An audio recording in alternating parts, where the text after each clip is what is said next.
Chapitre 1. Ce que m'a révélé un vieux gynécologue de 70 ans. Frère, si tu regardes cette vidéo jusqu'au bout, je te fais une promesse solennelle. Tu ne verras plus jamais les conseils d'un médecin de la même manière. Parce que ce n'était pas n'importe quel médecin. Ce n'était pas un coach TikTok, ni un pseudo-expert en relations. C'était un gynécologue. Un homme de 70 ans. Un homme qui a vu ce que peu d'hommes ont le courage de regarder. Un homme qui a écouté ce que peu d'hommes ont le privilège d'entendre. Il a tendu l'oreille à des milliers de femmes, entendu leurs secrets, leurs blessures, leurs désirs cachés. Il a vu les fissures dans leur cœur, les drames dans leur vie, les failles dans leurs âmes. Et un jour, cet homme m'a parlé. Ce qu'il m'a dit, frère, ça m'a bouleversé. Ça a changé ma manière de voir les femmes, de comprendre les relations, et surtout de me positionner en tant qu'homme. Et c'est pour ça que tu dois rester jusqu'au bout. Parce que cette vidéo n'est pas un simple témoignage. C'est une leçon de vie, un appel à la lucidité, une transmission de sagesse masculine brute, un miroir tendu devant toi pour que tu te vois enfin tel que tu es et tel que tu pourrais devenir. Tu veux comprendre les femmes, tu veux arrêter d'être manipulé, tu veux devenir un homme vrai, un homme solide, un homme stoïque. Alors écoute chaque mot, pas pour flatter mon ego, mais parce que trop d'hommes souffrent en silence, trop d'hommes se perdent dans des relations toxiques, trop d'hommes confondent amour et esclavage. Et il est temps d'ouvrir les yeux, il est temps de te réveiller, il est temps de redevenir le roi de ta propre vie. Chapitre 2. Prends soin d'elle, mais ne sacrifie jamais ton âme. Le vieux médecin m'a regardé. Son regard était fatigué mais chargé d'une lucidité rare. Il m'a dit, j'ai vu des hommes offrir leur cœur, leur corps, leur temps, et finir seuls, vides, trahis, abandonnés. Et tu sais pourquoi? Parce qu'ils avaient oublié l'essentiel. On peut prendre soin d'une femme, mais jamais au prix de son âme. Relis bien ça, répète-le avec moi. Prends soin d'elle, mais ne sacrifie jamais ton âme. C'est la faute tragique que commettent trop d'hommes. Ils confondent l'amour avec l'abandon de soi. Ils croient que dire oui à tout, se plier en quatre, tout accepter sans broncher, c'est aimer. Mais en vérité, c'est se trahir soi-même. C'est se vider peu à peu de sa puissance masculine. C'est devenir un fantôme aux yeux de la femme qu'on veut séduire. Parce qu'une femme admire ce que tu donnes, mais elle ne respecte que celui qui a des limites. Tu entends? Elle admire celui qui donne, mais elle respecte celui qui sait dire non. Un non qui vient d'un homme droit, centré, aligné, et plus puissant qu'un millier de oui de soumission. Le vieux gynécologue m'a raconté des histoires poignantes. Des hommes brillants, ambitieux, pleins de potentiel, qui ont tout sacrifié pour une femme. Leur carrière, leur passion, leur cercle social, leur identité. Tout ça pour plaire. Pour garder une femme qui, au final, les a quittés sans remords. Pourquoi? Parce qu'un homme qui s'efface pour une femme n'est plus un homme. C'est une coquille vide, une marionnette. Et une femme ne peut pas désirer une marionnette. Elle peut jouer avec lui, l'utiliser, mais le respecter, jamais. Frère, retiens bien ça. Aimer une femme, c'est noble. La chérir, c'est beau. Mais se renier pour elle, c'est un crime contre toi-même. Offre-lui des attentions, des sourires, des gestes tendres, mais ne perds jamais de vue qui tu es. Ne plie pas tes valeurs pour plaire. Ne trahis pas ta parole pour éviter un conflit. Ne te renie pas pour acheter la paix. Un homme qui renonce à lui-même pour être aimé ne fait qu'une chose. Il creuse sa propre tombe relationnelle. Chapitre 3. Sois le roc, pas la vague. Le vieux médecin m'a lancé cette phrase que je n'oublierai jamais. Un homme, c'est un roc. Elle peut pleurer sur ton épaule, mais elle ne doit jamais pouvoir te briser. Tu entends la puissance de ces mots. Elle peut craquer, douter, flancher. C'est normal, c'est la vie. Mais toi, tu restes debout. Toi, tu es l'arbre dans la tempête. Toi, tu es l'ancre dans la mer agitée. C'est ta stabilité, ton intégrité, ta maîtrise de toi-même qui fait de toi un homme véritable. Et voilà la vérité que peu osent dire. Une femme testera toujours un homme. Pas par méchanceté, pas par stratégie, mais parce que la nature féminine cherche l'authenticité de ta force.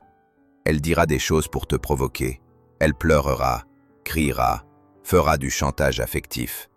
Mais ce qu'elle attend, c'est que tu ne bouges pas, que tu restes centré, que tu lui dises calmement, fermement « Je t'aime, mais je ne trahirai jamais qui je suis. » Et là, elle te verra différemment. Là, tu passeras de l'homme qu'elle tente de contrôler à l'homme qu'elle respecte profondément. Commentaire stoïque. Le philosophe Épictète disait « Ce qui est en ton pouvoir, c'est ta vertu. Ne laisse jamais les passions d'autrui gouverner ta vie. » Toi, l'homme stoïque, tu ne donnes pas ton pouvoir pour quelques caresses. Tu ne renonces pas à ton âme pour un peu d'affection. Tu restes droit, solide, aligné. Parce que l'amour véritable commence quand un homme sait dire non. Non. Chapitre 4. La beauté est un piège, le caractère est la vérité. Frère, écoute bien ce que je vais te dire, parce que ça va te secouer. La société moderne t'a menti, elle t'a fait croire que la beauté d'une femme suffisait, que son visage doux, ses courbes parfaites, sa peau éclatante, étaient des garanties de bonheur, que si elle est belle, alors elle est forcément bonne, douce, loyale, aimante. Mais laisse-moi briser cette illusion. La beauté est un cadeau, mais le caractère, c'est une épreuve. Tu comprends? La beauté peut te faire rêver, mais le caractère peut te détruire ou t'élever. Un jour, ce même gynécologue de 70 ans m'a dit avec une lucidité glaçante « J'ai vu des femmes magnifiques, des femmes dont les hommes rêvent toutes les nuits. Mais derrière ce visage parfait, il y avait un caractère ingérable. Des princesses au cœur froid, des manipulatrices sans pitié. Et c'est là que j'ai compris une chose essentielle. La beauté attire, mais elle ne construit rien. Ce n'est pas le corps d'une femme qui bâtira ta vie. C'est son âme, c'est sa vision du monde, c'est son respect envers toi. Chapitre 5. La beauté attire, le caractère reste, plus une femme est belle, plus elle est sollicitée. Des dizaines d'hommes glissent dans ses messages. Des regards, des compliments, des invitations. Elle est au centre de l'attention masculine. Et tu crois qu'elle ne le sait pas? Tu crois qu'elle ne le sent pas? Bien sûr qu'elle le sait. Et parfois, cela déforme son caractère. Elle devient capricieuse. Elle teste. Elle manipule. Elle exige. Parce qu'elle peut se le permettre. Parce que des hommes faibles, en manque de repères, la mettent sur un piédestal. Mais toi, homme stoïque, tu ne tombes pas dans ce piège. Toi, tu sais que le vrai trésor ne brille pas au premier regard. Le vrai trésor, c'est une femme forte dans l'épreuve, digne dans l'adversité, fidèle quand tout s'écroule, douce même quand elle est blessée. Le gynécologue m'a soufflé cette vérité que je n'oublierai jamais. Une femme belle, avec un bon caractère, c'est une perle rare. Mais une femme belle avec un mauvais caractère, c'est une tempête déguisée en paradis.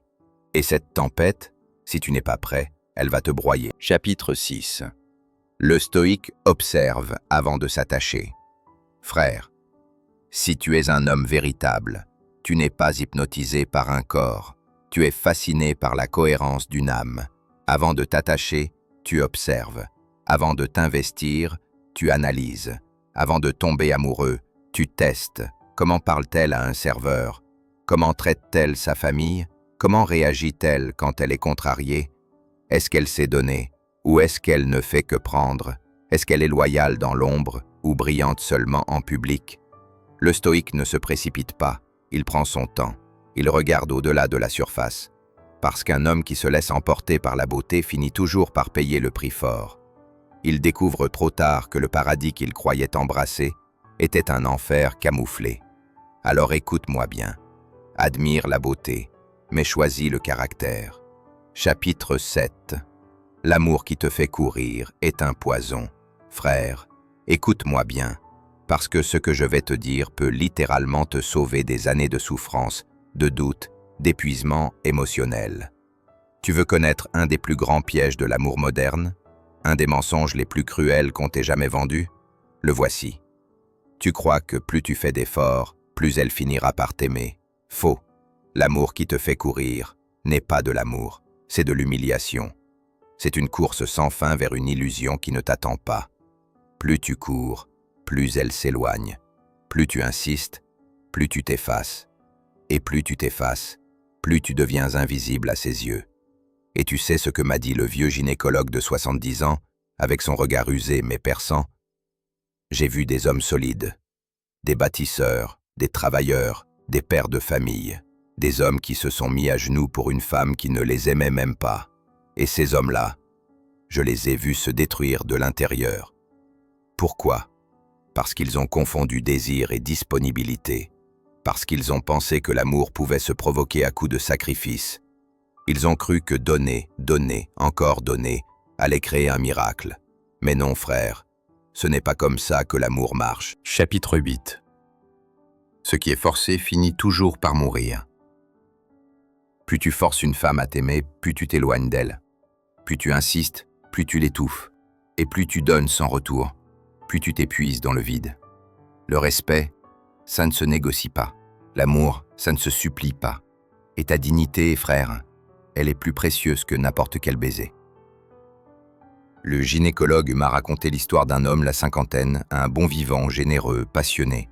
Il a tout donné à une femme plus jeune. Vacances, factures, bijoux, confort, attention. Et pendant ce temps, elle sortait avec d'autres. Elle le méprisait. Elle répondait à d'autres hommes devant lui. Et lui, il s'accrochait, espérant qu'un jour elle changerait. Mais elle n'a jamais changé. Parce qu'en face d'elle, il n'y avait plus un homme, il y avait un mendiant d'amour. Et laisse-moi te dire une vérité brutale. Une femme ne tombe pas amoureuse d'un mendiant, elle tombe amoureuse d'un roi. Et un roi ne supplie jamais. L'amour véritable ne fuit pas. Bon une de 10. Ils arrêtent de vivre pour la séduire. Ils oublient leur sport, leur travail, leur discipline. Ils deviennent des pantins au service de l'attente. Mais toi, frère, tu n'es pas fait pour ça. Toi, tu es le prix. Et si elle ne le comprend pas, tu ne la retiens pas. Tu la laisses partir, droit, calme, sans haine. Reprendre son pouvoir, c'est arrêter de supplier. Il y a un moment dans la vie d'un homme où il doit regarder la vérité en face. Ce moment où tu te dis « assez ». Assez de courir, assez de supplier, assez de croire que l'amour c'est souffrir. Et ce moment-là, frère, c'est celui qui transforme un homme faible en homme stoïque. Parce que l'homme stoïque ne poursuit pas ce qui fuit. Il ne s'accroche pas à ce qui glisse entre les doigts. Il ne s'humilie pas pour garder une illusion. Il se redresse, il se recentre, il reprend sa couronne. Et tu sais ce qui se passe alors? Elle revient, oui, elle revient, parce qu'elle sent que tu ne l'attends plus. Elle sent que tu vis sans elle. Elle sent que tu as repris ton pouvoir. Mais là, frère, c'est toi qui choisis. Tu la reprends ou pas. Mais tu ne le fais plus par besoin, tu le fais par choix. Chapitre 11. La patience n'est pas de la faiblesse. C'est la preuve ultime de puissance. Assieds-toi, frère, parce que ce que je vais te dire ici est l'une des vérités les plus puissantes que tu entendras dans ta vie d'homme. Tu vis dans un monde qui va vite, un monde d'impulsion, un monde d'ultra-disponibilité, un monde qui t'enseigne à vouloir tout de suite. Mais toi, homme stoïque, tu dois apprendre à ralentir, tu dois comprendre que celui qui sait attendre avec force et calme est invincible. La patience, frère, ce n'est pas rester immobile en espérant que tout s'arrange. Non, la patience, c'est une force active, c'est une stratégie. C'est un silence chargé de puissance, c'est un calme qui cache un feu. Le vieux gynécologue, encore une fois, m'a raconté une scène qui m'a bouleversé. Un patient était sur le point de divorcer. Sa femme le méprisait, elle ne l'écoutait plus. Elle lui parlait comme à un enfant. Il était brisé, prêt à supplier, à pleurer, à ramper. Tu sais ce que le médecin lui a dit. Ne fais rien, ne crie pas, ne pleure pas, ne la retiens pas. Travaille sur toi. Redeviens l'homme qu'elle a perdu de vue, l'homme que tu as perdu de vue. Et cet homme l'a écouté. Il est retourné à la salle de sport. Il a recommencé à lire. Il a reconstruit sa routine. Il s'est reconcentré sur sa mission. Et il a attendu, pas comme un mendiant, mais comme un guerrier silencieux. Et 6 mois plus tard, tu sais ce qui s'est passé, c'est elle qui est revenue. Mais là, il avait changé. Il n'était plus en demande. Il n'était plus cassé, il était de nouveau entier. Et c'est lui qui a eu le choix. Chapitre 12.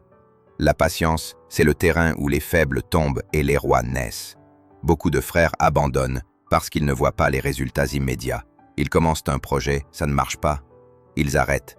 Ils lancent une idée, ça prend du temps. ils dépriment. Une femme s'éloigne, ils paniquent. Ils implorent, ils se brisent. Mais toi, s'il veut devenir un homme rare, tu dois cultiver la patience comme une arme. La patience, ce n'est pas l'inaction, c'est l'action disciplinée, sans précipitation. Pendant que les autres s'agitent, toi tu restes calme. Pendant que les autres crient, toi tu construis.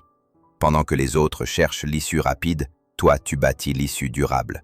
Tu vois frère, la patience, c'est aussi refuser de faire des choix précipités. C'est dire, je vais attendre le bon moment pour parler. Je vais attendre d'être prêt pour agir. Je vais rester en paix, même dans la douleur. Et tu sais quoi? Ce calme impressionne les femmes. Ce calme impressionne les hommes. Ce calme impressionne l'univers. Parce qu'un homme qui ne se précipite, qui ne cède pas à la panique, c'est un homme qui maîtrise sa réalité. Chapitre 13. Le silence du roc dans la tempête. Tu dois être ce roc, ce pilier, celui qui ne s'effondre pas, celui qui ne quémande pas, celui qui reste, quoi qu'il arrive. Quand tout le monde panique, toi tu observes. Quand la femme de ta vie doute, toi tu restes calme. Quand la vie te frappe, toi tu restes debout. Et dans ce silence, dans cette apparente inaction, se cache ta plus grande force. Parce qu'à force de patience, tu guéris. À force de patience, tu reconstruis. À force de patience, tu transformes un refus en victoire. Ce que tu veux aujourd'hui, si tu n'y as pas encore accès, ce n'est pas parce que tu es nul. C'est parce que tu n'es pas encore prêt. Et quand tu seras prêt, tu n'auras plus besoin de courir après. Ce que tu mérites viendra frapper à ta porte, mais seulement si tu restes digne, solide, patient. Chapitre 14. Un homme ne mendie pas l'amour. Il incarne sa propre valeur. Frère, regarde-moi bien. Si tu as besoin de supplier une femme pour qu'elle reste, si tu dois t'écraser, te taire, te plier en quatre pour qu'elle t'accorde un peu d'attention, alors ce que tu vis, ce n'est pas de l'amour. C'est une dépendance émotionnelle déguisée. C'est une soumission inconsciente. C'est une perte de puissance camouflée par des mots doux. Et je te le dis sans détour, un homme ne mendie pas. Il ne supplie pas. Il ne quémande jamais ce qui devrait venir naturellement. Parce qu'un homme qui se respecte n'accepte jamais l'amour à moitié. Un homme qui incarne sa valeur ne tend jamais la main pour recevoir une émotion qu'on lui donne par pitié. Il est la valeur. Il est la stabilité. Il est le roc. Le gynécologue de 70 ans m'a dit une phrase que je n'ai jamais oubliée. Les hommes qui courent après l'amour perdent toujours leur dignité avant d'avoir une réponse. Et il avait raison. J'ai vu trop de frères se transformer en ombre d'eux-mêmes pour plaire à une femme. Des mecs solides qui devenaient silencieux. Des hommes brillants qui acceptaient l'inacceptable. Tout ça pour ne pas être seul. Mais tu veux que je te dise? Mieux vaut être seul que mal respecté. Mieux vaut être droit dans ta solitude que courbé dans une relation toxique. Parce que l'homme qui mendie l'amour finit par perdre son âme. Chapitre 15. Le respect ne se demande pas. Il se mérite. Le respect, une femme ne te respectera jamais si tu ne te respectes pas d'abord. Elle pourra profiter de toi. Elle pourra t'utiliser. Elle pourra même te dire « je t'aime » de temps en temps pour maintenir le contrôle. Mais dans le fond d'elle-même, elle te méprisera. Parce qu'elle sait que tu restes non pas parce que tu es fort, mais parce que tu es faible, parce que tu as peur de la perdre.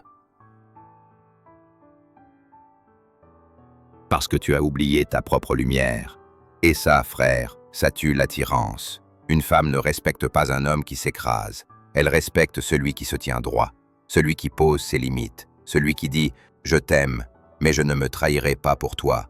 Et ça, c'est la marque d'un roi, d'un homme rare, d'un homme que même les tempêtes ne font pas plier. Chapitre 16. Sois le prix, pas le mendiant. Arrête de courir après l'amour. Arrête de forcer des connexions. Arrête de penser que plus tu donnes, plus tu mérites d'être aimé.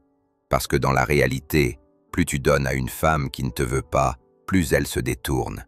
C'est triste, c'est injuste, mais c'est la vérité psychologique que trop d'hommes refusent de voir. Ce que tu dois comprendre, c'est ceci, tu es le prix. Et si elle ne te voit pas comme ça, tu n'as rien à prouver. Tu ne combats pas pour rester dans la vie de quelqu'un. Tu te retires, silencieusement, fièrement, parce que ta présence est un privilège. Et celui qui oublie sa valeur pour un peu d'affection finira par tout perdre. Et quand je dis tout, je parle de ta confiance, ton énergie, ton âme. Chapitre 17. La solitude est une étape, pas une punition, frère. Sois bien clair sur un point. La solitude, ce n'est pas l'échec. C'est une phase sacrée de construction. C'est le moment où tu redécouvres ta puissance. C'est l'espace où tu guéris, où tu médites, où tu reconstruis. Ne la fuis pas, accueille-la, parce que c'est dans la solitude que tu vas te remettre au sport, lire ce livre que tu repousses depuis des mois, définir ta mission de vie, guérir ton cœur et ton esprit, redevenir invincible. Et devine quoi? Quand tu brilles seul, les bonnes femmes viendront toutes seules. Pas parce que tu as crié, pleuré ou insisté, mais parce que tu es devenu l'homme qu'elles recherchent. Commentaire stoïque. L'homme stoïque ne quémande pas l'amour. Il le laisse venir. Il comprend que l'amour authentique ne se force pas, qu'il ne se mendie pas, qu'il ne se programme pas. Il incarne la valeur qu'il souhaite recevoir. Il devient l'homme qu'il aurait voulu avoir comme modèle. Et s'il doit choisir entre l'amour et la dignité, il choisira toujours la dignité. Toi, frère stoïque, dis-moi, as-tu déjà oublié ta valeur pour une femme? As-tu supplié quelqu'un qui ne te choisissait pas? Et surtout, as-tu retrouvé ta dignité après cette chute? Partage ton expérience. Je lis et je réponds à tout. Parce que chaque frère qui se relève, c'est une victoire pour nous tous.